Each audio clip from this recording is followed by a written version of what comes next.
सुगंध और दुर्गंध को लेकर लगातार घमासान छिड़ा हुआ है। कन्नौज में समाजवादी पार्टी के अध्यक्ष अखिलेश यादव ने एक बयान दिया जिसको लेकर राजनीति में एक नई बहस छिड़ गई है। उन्होंने बीजेपी पर निशाना साधते हुए कहा कि बीजेपी को दुर्गंध पसंद है और उनके इस बयान के बाद राजनीतिक गलियारों में हलचल मच गई है। अखिलेश यादव ने कहा कि देखिए, बीजेपी को दुर्गंध पसंद है इसीलिए वो गौशाला बना रही है, जबकि हम सुगंध पसंद करते हैं इसलिए हम मित्र पार्क बना रहे थे। उस बयान के बाद अब लगातार राजनीतिक बयानबाजी तेज हो गई है और डिप्टी सीएम केशव प्रसाद मौर्य ने भी इस पर बड़ा पलटवार किया। आप बताइए, दुर्गंध पसंद करते हैं इसीलिए गौशाला बना रहे हैं, हम सुगंध पसंद कर रहे थे इसलिए मित्र पार्क बना रहे थे। बताइए, ये सांड पकड़ रही है सरकार के नहीं पकड़ रही है? आप खुद जानते होंगे। नहीं पकड़ रही है, उसका भी पैसा खा जा रहे हैं। तो इसलिए हम लोग सुगंध पसंद करने वाले लोग हैं, इसलिए परफ्यूम पार्क बना रहे हैं। ये दुर्गंध वाले लोग हैं। आप बताइए, दुर्गंध पसंद करते हैं इसीलिए गौशाला बना रहे हैं, हम सुगंध पसंद कर रहे थे इसलिए मित्र पार्क बना रहे थे। बताइए, ये सांड पकड़ रही है सरकार के नहीं पकड़ रही है? आप खुद जानते होंगे। नहीं पकड़ रही है, उसका भी पैसा खा जा रहे हैं। तो इसलिए हम लोग सुगंध पसंद करने वाले लोग हैं, इसलिए परफ्यूम पार्क बना रहे हैं। ये दुर्गंध वाले लोग हैं। आप बताइए, दुर्गंध पसंद करते हैं इसीलिए गौशाला बना रहे हैं, हम सुगंध पसंद कर रहे थे इसलिए मित्र पार्क बना रहे थे। बताइए, ये सांड पकड़ रही है सरकार के नहीं पकड़ रही है? आप खुद जानते होंगे। नहीं पकड़ रही है, उसका भी पैसा खा जा रहे हैं। तो इसलिए हम लोग सुगंध पसंद करने वाले लोग हैं, इसलिए परफ्यूम पार्क बना रहे हैं। ये दुर्गंध वाले लोग हैं। तो दो तस्वीरें आपने देखी। एक तरफ अखिलेश यादव का जो बयान है वो हमने आपको सुनाया। कन्नौज में कल अखिलेश यादव का ये बयान सामने आया। दूसरी तरफ डिप्टी सीएम केशव प्रसाद मौर्य ने उनके बयान पर पलटवार किया है। चलिए इसी पर चर्चा करेंगे। हमारे साथ दो खास मेहमान जुड़े हुए हैं। समाजवादी पार्टी के प्रवक्ता कर्नल शरद शरण जी हमारे साथ जुड़े हुए हैं। शरद जी, बहुत स्वागत है आपका। हमारे साथ संजय सिंह जी जुड़े हुए हैं, भारतीय जनता पार्टी के प्रवक्ता है। संजय जी, आपका भी बहुत स्वागत है। सबसे पहले शरद जी, आप ही से सवाल, क्या अब गोबर से भी दुर्गंध आने लगी है अखिलेश यादव जी को? उन्होंने जिस तरह का बयान दिया है उस पर पलटवार भी डिप्टी सीएम केशव प्रसाद मौर्य की तरफ से कहा गया है कि ग्वाल के बेटे को अगर गोबर से दुर्गंध आएगी, मुंशी प्रेमचंद का भी उन्होंने जिक्र किया है। किसका बयान, किसके बयान की चर्चा कर रहे हैं शांतनु जी? अब केशव प्रसाद मौर्य जी को 10 साल हो गए हैं जब उन्होंने मुख्यमंत्री बनने का सपना देखा था। अब उनको तो उनके अपने विधानसभा क्षेत्र में कोई सीरियसली नहीं लेता। और जानते हैं, उनके 2 नाम हैं आजकल, एक पुराना नाम है स्टूल मंत्री और एक नया नाम है समाप्तवादी। उनका बयान छोड़ दीजिए। मैं आपसे ये पूछ रहा हूँ सर, अखिलेश यादव का जो बयान सामने आया, उन्होंने कहा कि गोबर से दुर्गंध आती है। रोकने की कोशिश कर रहा हूँ। ओके, आप ये बताइए, गोबर से दुर्गंध आती है क्या अब अखिलेश जी को? नहीं, आप ये बताइए, अखिलेश जी ने गोबर शब्द कहीं इस्तेमाल किया है? जिसकी गोबर बुद्धि है उसने गोबर पढ़ लिया उसमें। आप बताइए, क्या अखिलेश जी ने गोबर शब्द इस्तेमाल किया है? अखिलेश जी ने कहाँ इशारा किया, मैं आपको वो बता देता हूँ। अब मेरी उनके ऊपर जो हंसी आ रही थी वो शांत हो गई है। अब हम लोग सीरियस बात कर लेते हैं। क्योंकि आपने हास्यास्पद आदमी की बात की तो हंसी आ गई मुझे। जो विधानसभा का चुनाव नहीं जीत सकता है वो हमारे पार्टी की बात कर रहा है। तो अब मैं मुद्दे पे आ जाता हूँ। आप अगर मोटरसाइकिल पे बैठ के गांव-गांव गली-गली निकल जाएं और गौशालाओं की हालत देख लें तो एक एक गाय का पूरा रिब केज की एक एक हड्डी गिन सकते हैं आप। और मैं दावे से कहता हूं कि इनको जो बुलडोजर चलाने का शौक है, अगर गौशाला के आसपास कहीं भी खोद लें तो जाने कितनी लाशें और हड्डियां आपको उसी गौशाला के आसपास गायों की मिल जाएंगी। जानते हैं इन भाजपाइयों ने गौशाला के नाम पे कितने बड़े भंडाफोड़ किए हैं? ये गाय माता का चारा और अनाज तक खा जाते हैं। इतना बड़ा स्कैम चल रहा है उत्तर प्रदेश में। इस स्कैम की बदबू की बात की अखिलेश जी ने और गोबर बुद्धि ने गोबर ढूंढ लिया उसमें। तो इसमें हमारा क्या दोष? हमारा नेता तो बहुत सभ्य है, सज्जन है, मिलिट्री स्कूल का पढ़ा हुआ है, बातों को इशारे में कहता है। उन्होंने बहुत इशारों में कहा है कि गौशालाओं के नाम पे लगातार बहुत ही ज्यादा आर्थिक घोटाले चल रहे हैं। इससे अच्छा तो हम खुशबू की बात कर रहे हैं। खुशबू यानी तरक्की, खुशबू यानी मेट्रो, खुशबू यानी 10-90, खुशबू ठीक, यानी संजय जी महिलाओं के संजय जी लिए वो ये कह रहे हैं गाड़ियां, कि खुशबू यानी गौशाला एम्बुलेंस, का उन्होंने जिक्र फॉल किया, इसका मतलब ये नहीं है कि खुशबू, गोबर विकास की ही की बात कर खुशबू रहे की हो। बात कर रहे हैं। गौशाला में जिस तरह की गायों की हालत है, उन्होंने कहा कि गायें कई मरी पड़ी हैं, आप वहां पर बुलडोजर चलाकर देख लीजिए। तो वो जिस तरह की गौशालाओं की हालत है उसको लेकर वो जिक्र कर रहे थे। ये कर्नल शरद शरण जी का कहना है। जी जी जी। अब वो कर्नल शरद जी जो बोल रहे हैं सब समझ रहे हैं, उनकी मजबूरी है, किस तरह से डिपेंड करें अखिलेश यादव जी को। उनके मुंह से जो निकल गया है वो वापस तो आने वाला नहीं है। अब उनको किसी ना किसी रूप में डिफेंड करना है, उसका कोई मतलब नहीं है। मैं एक तुलसीदास जी की चौपाई सुनाता हूँ रामचरितमानस का, बड़ी प्रासंगिक है यहाँ। जाको प्रभु दारुण दुख देही, ताकि मति पहले हर लेही। राजनेता के लिए सबसे बड़ा दारुण दुख होता है उसकी कुर्सी चला जाना। अब अखिलेश यादव जी पिछले 10 वर्षों से 8 वर्षों से सड़क पर है और आगे भी भविष्य उनको जो समझ में आ रहा है वो समझ रहे हैं कि क्या उनकी स्थिति बनने वाली है। तो उनके लिए प्रभु ने सबसे बड़ा दारुण दुख यही दे रखा है कि उनको मुख्यमंत्री की कुर्सी नसीब नहीं हो रही है और ना होने वाली है। अब उसमें ये मति जब हर लेता है भगवान, तो इसी तरह के बयानबाजी होती है। मुझे तो बड़ा अफसोस हो रहा है अखिलेश यादव जी के ऊपर, जो अपने को स्वयं कृष्णवंशी कहते हैं, भगवान कृष्ण के वंशी यदुवंशी कहलाते हैं। आपके चैनल पे भी तमाम प्रवक्ता यादव है जो इस तरह की बातें करते हैं कि हम कृष्णवंशी हैं और आप फलाने हैं ढिमके हैं, इस तरह की बात करते हैं। मुझे यह समझ में नहीं आता अखिलेश यादव जी की ट्विटरिंग कौन कर रहा है, कौन लेफ्टिस्ट है, कौन इस्लामिक ताकत है जो उनको इस तरह के बयान देने के लिए प्रेरित कर रही है। भाई अखिलेश यादव जी, आपको तो मालूम होना चाहिए कि आप कृष्णवंशी हैं। भगवान कृष्ण का नाम गोपाल है, गोविंद है, इसलिए नाम उनका है कि उन्होंने गौ रक्षा की थी और उन्हें गोकुल का वो पर्वत उठाया था, इसलिए गोपाष्टमी बनाई जाती है अष्टमी के दिन। तो अखिलेश यादव जी, जब धर्म के रास्ते से कोई व्यक्ति भटक जाता है तो उसकी मति मारी जाती है। आप लोग हिंदू धर्म का चीर हरण करने पे लगे हैं। बिल्कुल जैसे कहते हैं ना, कौरवों की सभा जो बैठी थी उसमें द्रौपदी का चीर हरण कर रहे थे, तो यहाँ आप धर्म का चीर हरण कर रहे हैं। आपका अंत निश्चित है। आप जातिवाद की आग उत्तर प्रदेश में लगाना चाहते हैं। कभी राणा सांगा के खिलाफ आप उल्टे सीधे बयान दिलवाते हैं लालजी सुमन से, कभी आप कह देते हैं कि शिवाजी महाराज का तिलक बाएं पैर के अंगूठे से। कितने शर्मनाक। अभी हमारे कर्नल साहब ने कहा कि मिलिट्री स्कूल से पढ़े हैं, तो कर्नल साहब ये एक बात ये पूछ के बताइएगा कि अखिलेश यादव जी को ये ज्ञान, ये ट्यूटरिंग कौन कर रहा है? ये कौन? देखिए, नेता खुद नहीं पढ़ते हैं, उनकी जो निकट की मंडली होती है उसमें कुछ विद्वजन भी होते हैं, तो वो ये ज्ञान देते हैं उनको कि आप इस पे बोल दीजिए। तो ये बड़ा शर्मनाक बयान है।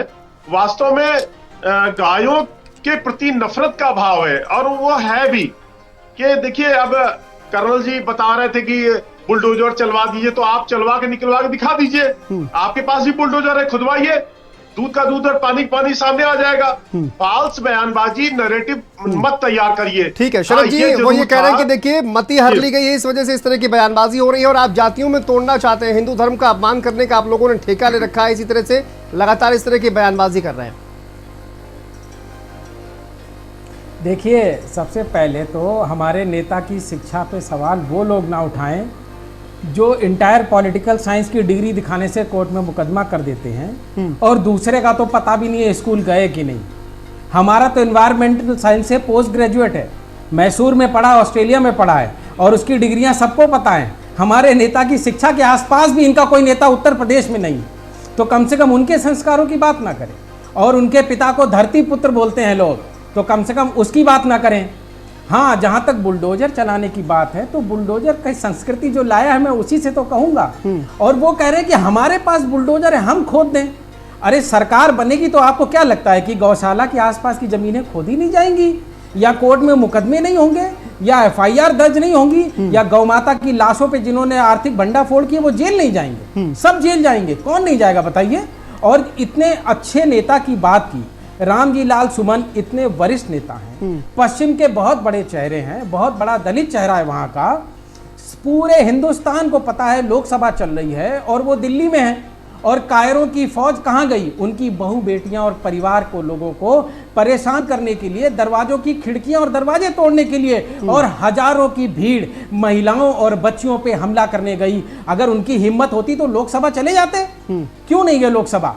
तो ये इन लोगों के कोई खास बात नहीं है, ये सब माफी वीर पूजक है। वो ये कह रहे हैं कि पूजक है, आप इनका चरित्र ऐसा है। जातिवाद में ये तोड़ना जब भी चाहते हैं, बात सर। करेंगे तो इसी तरीके की वो ये बात कह रहे हैं करेंगे। जातिवाद में आप तोड़ना हमारा चाहते हैं। नेता विकास की हिंदू बात धर्म करता का है। आप अपमान हम तो लगातार कर विकास रहे हैं, के इस तरह की बात बयानबाजी करते हैं। लगातार कर रहे हैं और आप अपने नेताओं से इस तरह की बयानबाजी करवा रहे हैं ताकि जातियों में विभाजन हो सके समाज का, वो ये कह रहे हैं। आप अच्छा, ये आपने एक नया टॉपिक छेड़ा है तो इस पे भी सुन लीजिए जी। मैं राजस्थान में 2 टेन्योर कर चुका हूं जब फौज में था। मैंने एक खास चीज राजस्थान में ही देखी, जितने राजा थे उनके घर किलोमीटरों में बने हुए हैं। 1 किलोमीटर, 2 किलोमीटर, 3 किलोमीटर, और दीवारों की मोटाई 20 मीटर, 30 मीटर। और जितना भी आम आदमी है वो रेते के अंदर झोपड़े में और मिट्टी के लिपाई करे घरों में रहता है।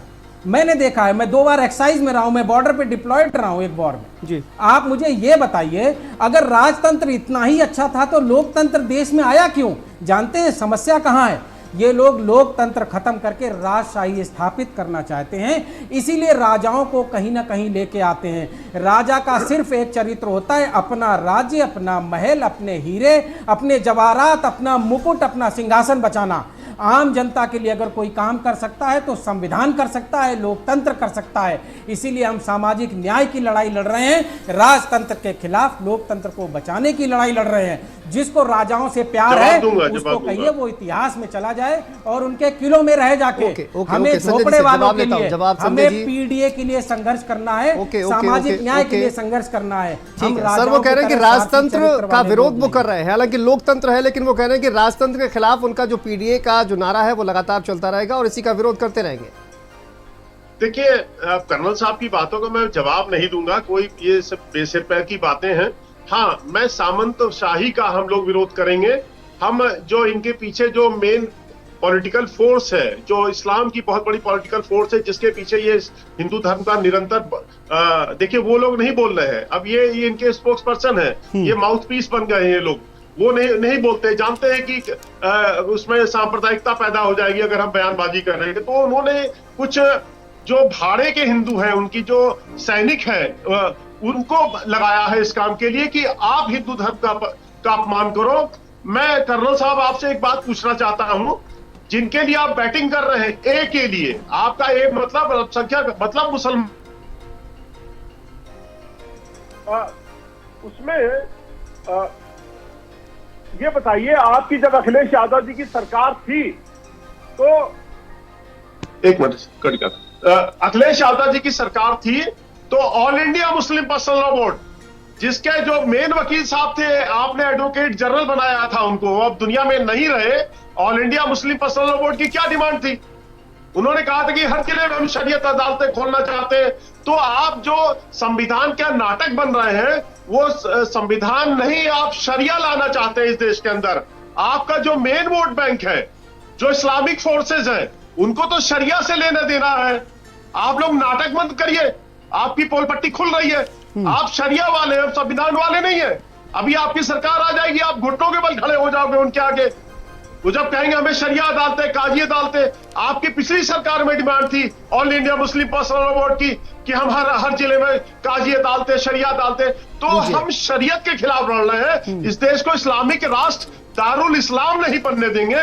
कर्नल साहब, आप ये कह रहे हैं कि राजतंत्र के खिलाफ लड़ाई लड़ रहे हैं, वो तो कह रहे हैं कि आप शरिया ही लाना चाह रहे हैं। कोई राजतंत्र नहीं, उन राजाओं ने लोकतंत्र को स्वीकार कर लिया था। सबसे पहले वो भारत के जब विभाजन हुआ था तो सबसे पहले उन्होंने अपना कहा था कि हम इंडियन स्टेट में शामिल, भारत के लोकतंत्र को हम स्वीकार करते हैं। क्या बात करते हैं कर्नल साहब? क्या उटपटांग बातें समझा रहे बैठ के यहाँ? देखिए, आपको शर्म आनी चाहिए। आप फौज में रहे, अच्छा किले मोटे मोटे कर्नल साहब मुसलमान नहीं बनाते थे, मोटी मोटी दीवारें किस लिए बनती थी? तोपों से बचने के लिए। आप क्या समझा रहे बैठ के लोगों को? अरे सुन तो लीजिए, अरे आप लोग शर्म करिए, आप किस नीचे स्तर पर पहुंच गए राजनीति करते करते। अब राजाओं के खिलाफ आप बहुत सीनियर प्रवक्ता। अरे नहीं साहब, मुझे आपकी बुद्धि पे तरस आ रहा है। बसी कुसंग चाह कुशल, आपके साथ दिक्कत यही है, आप ऐसे विधर्मियों के साथ शामिल हो गए हैं कि आपकी बुद्धि हर ली है भगवान ने। क्या मैं बोल सकता हूं? संजय जी जवाब लेता हूं सर, मैं आता हूं आपके पास, जवाब लेता हूं। जवाब देना जी शरण जी। देखिए शांतनु जी, संजय जी बहुत वरिष्ठ हैं, अच्छे प्रवक्ता है भाजपा के। वो जो धन्यवाद विचलित आपका, हो रहे हैं ना इस समय इस आभार। जवाब देने को, उसके पीछे कारण क्या वो समझिए। लखनऊ लगातार इस्लाम के, मुसलमानों के, अल्पसंख्यकों के खिलाफ आग भड़का रहा है और दिल्ली से आदेश आया है कि 32,000 भाजपा के कार्यकर्ता 32,000 मस्जिदों को चिन्हित करेंगे और 32 लाख पैकेट ईदी के जाकर के मुसलमान भाइयों को मस्जिद में जाकर के गिफ्ट करेंगे, जिनमें मुसलमान बहनों के लिए कपड़े होंगे, खजूर होंगे, कुछ खाने पीने का सामान होगा। तो ये लखनऊ और दिल्ली तय नहीं कर पा रही है कि मुसलमानों को देश में रहने देना है या नहीं रहने देना है, और असल में मुसलमान भी बहाना है। सारी समय दिल्ली और लखनऊ की लड़ाई इस हालत में फंस गई है कि भाजपा ये नहीं तय कर पा रही है कि मुसलमान के साथ हैं और मुसलमान के खिलाफ हैं, क्योंकि संजय जी लखनऊ में रहते हैं तो लखनऊ की भाषा बोल रहे हैं। इनको एक फ्लैट दिल्ली में दे दीजिए तो ये भी किसी मस्जिद को ढूंढ के वहाँ ईदी के पैकेट लेकर के ईद वाले दिन खड़े कर दिए जाएंगे।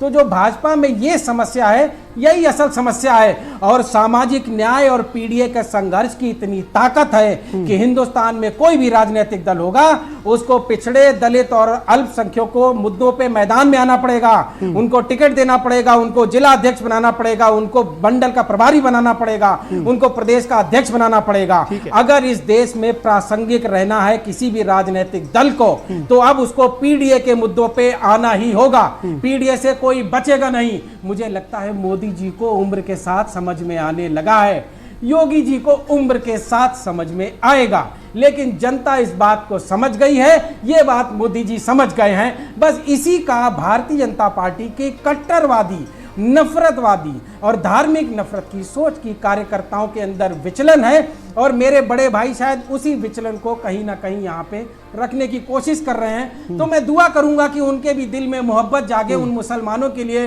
जो अबुल कलाम बनते हैं, जो अब्दुल हामिद बनते हैं, जो देश के लिए शहादत देते हैं। ऐसे मुसलमानों के लिए उनके दिल में भी दर्द आए, क्योंकि गद्दार तो हिंदुओं में भी मिल जाएंगे, मुसलमानों में भी मिल जाएंगे। जासूसी करते हुए आईएसआई के समर्थन में तो फौज ने हर धर्म और हर जाति के लोगों को पकड़ा है। वो जो चश्मा धर्म का लगा रखा है, अगर भाजपा नहीं उतारेगी तो पीडीए का जनमानस सामाजिक संघर्ष और जातिवार जनगणना के माध्यम से निकाल के और सामाजिक न्याय को स्थापित करेगी, और उसके बाद हमारे नेता विकास का इत्र हर घर पहुंचाएंगे। बस यही हमारा ध्येय है।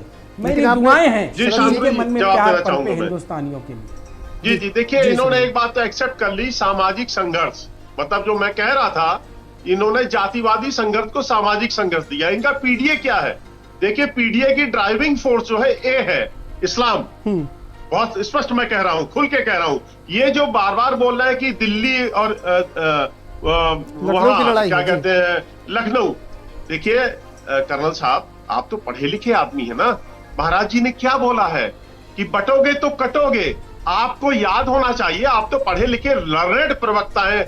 मुझे अच्छा लगता है आपका साथ डिबेट करते हैं। आप उस तरह के न्यूसेंस क्रिएटर और प्रवक्ता नहीं है जो समाजवादी में जो चिल्लाने लगते हैं, बदतमीजी करने लगते हैं। मैं आपका बहुत सम्मान करता हूं।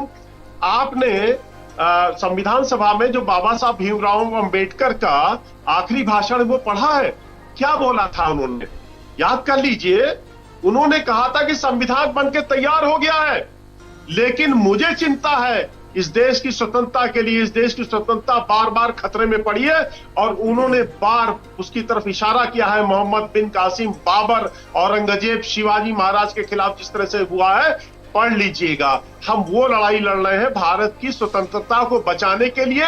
हम शरीयत नहीं आने देंगे, नोट कर लीजिए आप। और बाबा योगी जी का बहुत क्लियर स्टैंड है। मुझे गर्व है योगी जी के ऊपर। वो हिंदू धर्म रक्षक है, वो सनातन धर्म की ध्वजा वाहक है। ऐसा मुख्यमंत्री उत्तर प्रदेश को मिला है। काश ऐसा प्रधानमंत्री भारत को आजादी के समय मिल गया होता तो भारत दुनिया का सिरमौर बन गया होता। माफ करिएगा कर्नल साहब, सनातन धर्म को अपमानित करना छोड़ दीजिए, हिंदुओं पे अत्याचार करना छोड़ दीजिए। मैं लास्ट नोट पे आपको कहना चाहता हूं, शांतनु जी, मुझे बस 10 सेकंड का दीजिए। जिन जिनने सनातन धर्म के साथ दुर्व्यवहार किया है, उनका होलोकास्ट किया है, वो समाप्त हो गए हैं। मुगलिया खानदान का एक आदमी नहीं है। और आप भी नोट कर लीजिए, आपने राम भक्तों पे गोली चलाई है, आपके ऊपर सनातनियों की हत्या का पाप लगा हुआ है, आप कभी बरी नहीं हो सकते। आप पर गो हत्याओं का स्लाटर का पाप लगा है, जो आपके राज्य में सड़क से पकड़ के ले जाते थे। शर्म आती थी कि हम किस राज्य में रहते थे, गाय खोल के ले जाते थे आपके ए वाले। और ये बेर केर का संघ नहीं चलेगा, ये पीटीए बेर केर का संघ है। ए में बहुत कांटे लगे हुए हैं। अगर आपकी अनुमति हो तो मैं भी अपनी बात रख लूं। आप ठीक है संजय जी, दलितों को जवाब सुन लेते हैं सर। चंगुल से ओके, आप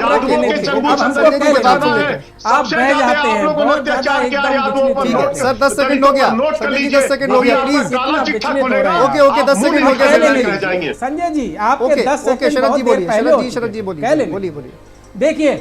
देखिए शांतनु जी, मेरे मन में इतना ज्यादा भ्रातृत्व का भाव इस समय बह रहा है और मुझे वास्तव में बहुत चिंता हो रही है। और मैं ये कल्पना कर रहा हूँ कि अगर मोदी जी बोलेंगे संजय जी ईदी का पैकेट 10 आप भी लेके फलानी मस्जिद पे जाइए, तो ये ईद वाले दिन जाएंगे या कि नहीं जाएंगे, मुझे वास्तव में बहुत चिंता हो रही है। और जो दिल्ली से लखनऊ ईदी के पैकेट आ रहे हैं उनको योगी जी लेंगे कि नहीं लेंगे, ये चिंता हो रही है। दूसरा जो राम भक्त, देखिए अब संजय जी आप सीनियर हैं, हमसे वरिष्ठ हैं, कह लें। नहीं बोल रहा हूं। जो मुख्य सचिव थे उत्तर प्रदेश के, जब राम मंदिर वाले कांड में गोलीबारी हुई थी, वो इस समय मंदिर बनाने की कमेटी के चेयरमैन हैं। तो भारतीय जनता पार्टी जुमलेबाज है, भारतीय जनता पार्टी उसके बहुत ऊपर की चीज है। ये इधर दाहिना हाथ घुमाएंगे और बाएं हाथ से क्या ले जाएंगे किसी को पता नहीं है। आप गूगल करके देख लीजिए, नृपेंद्र मिश्रा जो राम मंदिर के कंस्ट्रक्शन के चेयरमैन हैं, उत्तर प्रदेश के उस समय चीफ सेक्रेटरी थे, लेकिन मिश्रा जी पे कभी भी सवाल नहीं उठता। और जब भी देखिए घूम फिर के 30 साल की पुरानी समाजवादी पार्टी की कहानी बताने लगते हैं। संजय जी, नृपेंद्र मिश्रा के अलावा आपको कोई मिला नहीं मंदिर बनाने के लिए? आपके भाजपा में लोग कम पड़ गए कि जिसके आदेश पे गोलियां चली वहां पे सरयू नदी के पास में, आपने उसको मंदिर निर्माण का कमेटी का चेयरमैन बना दिया और आप मुसलमानों को लगातार आधे घंटे से गाली दे रहे हैं। और मैं कह रहा हूं ईश्वर का आशीर्वाद हो कि उस दिन मस्जिद के बाहर आप भी ईदी के पैकेट लेके खड़े हो। प्रभु आपके दिल में भी प्रेम पैदा करे और आपसे भी ईदी के मुसलमानों को पैकेट बंटवा दे। हिंदुस्तान का भविष्य सौहार्द में है, विकास के इत्र में है, और हम आपको भी इसी सामाजिक सौहार्द के और सामाजिक न्याय के रास्ते पर लेके आएंगे। हमने आपके जिला अध्यक्षों की लिस्ट देखी है, हमने आपके मंडल के अध्यक्षों की लिस्ट देखी है। आप पीडीए के फेर से अब नहीं बच पाएंगे। और जो पीडीए के खिलाफ सदियों से होता रहा है, अब उसकी समाप्ति का दौर शुरू हो चुका है। नृपेंद्र मिश्रा वाले पे कमेंट जरूर दीजिएगा और मस्जिद में ईदी बांटने आप जाएंगे कि नहीं, अगर मोदी जी का आदेश होगा ये और बता दीजिए। बस 2 सवाल के जवाब जरूर दीजिएगा। ओके संजय जी। देखिए शांतनु जी, जिसको हाइपोक्रेसी कहते हैं ना, कर्नल साहब तो कर्नल रहे तो इंग्लिश बहुत अच्छी जानते होंगे। एक दोगलापन कहलाता है। आप बाबर के नाम पर, औरंगजेब के नाम पर आप हिंदुओं को गद्दार नृपेंद्र मिश्रा पे जवाब नहीं देंगे, आपको ये पता था। सुनिए दोगलापन कहते हैं ना संजय जी। आ रहा हूं, वहीं आ रहा हूं, मैं आ रहा हूं। अरे आप जवाब दीजिए। अरे साहब वहीं आ रहा हूं, पूरे दिल से वहीं आ रहा हूं।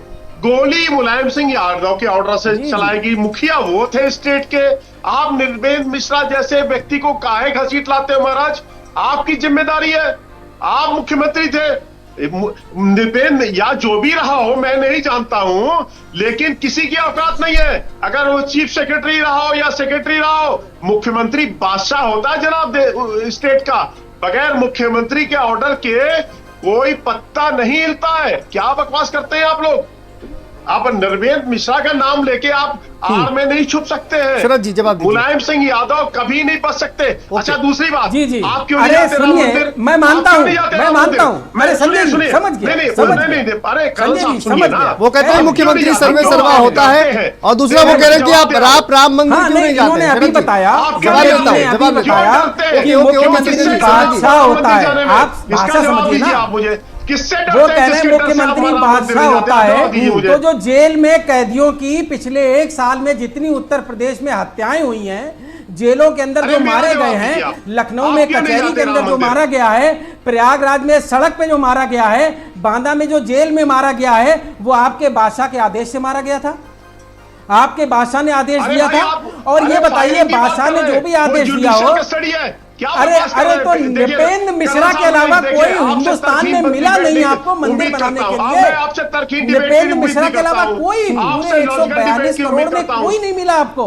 आपको सिर्फ नहीं, अरे नृपेंद्र मुलायम मिश्रा सिंह जी मिले, नहीं बच सकते। उसका जवाब आप नहीं दे रहे हैं। वो और ही आपने responsible- मुख्यमंत्री को बादशाह घोषित कर दिया। ये राजशाही नहीं चलेगी।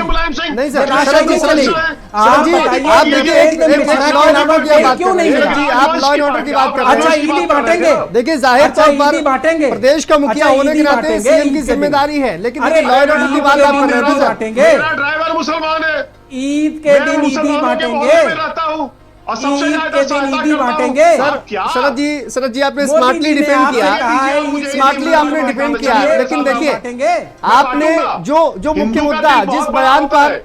बयान को आपने बहुत स्मार्टली डाइवर्ट कर दिया शरद जी, आपने ये तो नहीं कहा कि सौहार्द का इत्र जो है वो महकाएंगे, लेकिन आज जो बयान अखिलेश यादव जी की तरफ से दिया गया है गौशाला को लेकर, जिसपे इतना ज्यादा ट्रोल किया जा रहा है उनको, और खासकर भारतीय जनता पार्टी तो बहुत ज्यादा हमलावर है, और वो ये कह रहे हैं कि ग्वाला के बेटे को जिस तरह से अगर गोबर से दुर्गंध आने लगेगी तो फिर समझ लीजिए कि अकाल तय है। मुंशी प्रेमचंद का उन्होंने जिक्र किया है, उस पर भी आप बहुत स्मार्टली, उस पर आपने एक शब्द नहीं बोला, आप हिंदू मुस्लिम पे दोनों ही लोग लड़ने लगे। शरद जी उस पर एक जवाब दीजिए।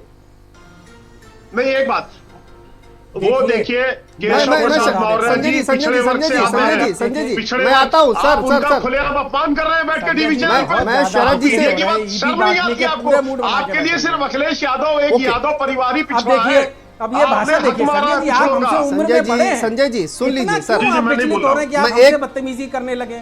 एक जवाब इस पर दे दीजिए, एक जवाब इस पर दे दीजिए, एक जवाब इस आपके पर। मोदी जी ने आपको ईडी बांटने के लिए बोला, इसमें मेरा क्या दोष है? आप मोदी जी से बात कीजिए कि हम ईडी नहीं बांटने जाएंगे, आपको इस्लाम नहीं चाहिए, आपको शरिया नहीं चाहिए। आप हमसे क्यों गुस्सा हो रहे हैं? आप मोदी जी को बोलिए ना कि वो ईदी क्यों बंटवा रहे हैं, वो चादर अजमेर क्यों भेजते हैं मोदी जी? आप मोदी जी से पूछिए, हमसे क्यों पूछ रहे हैं? चलिए, हमारे लिए तो सब धर्म ठीक है बराबर शरद जी, है। बहुत संजय जी, बहुत शुक्रिया चर्चा में शामिल आप- होने के लिए। वक्त इतने की इजाजत दे रहा है, आप दोनों का बहुत बहुत शुक्रिया चर्चा में शामिल होने के लिए। तो सुगंध और दुर्गंध पर लगातार घमासान मचा हुआ, इस पर वार पलटवार भी हो रहा है। चलिए यहाँ पर रुकते हैं छोटे से ब्रेक के लिए, खबरों का सिलसिला लगातार जारी है।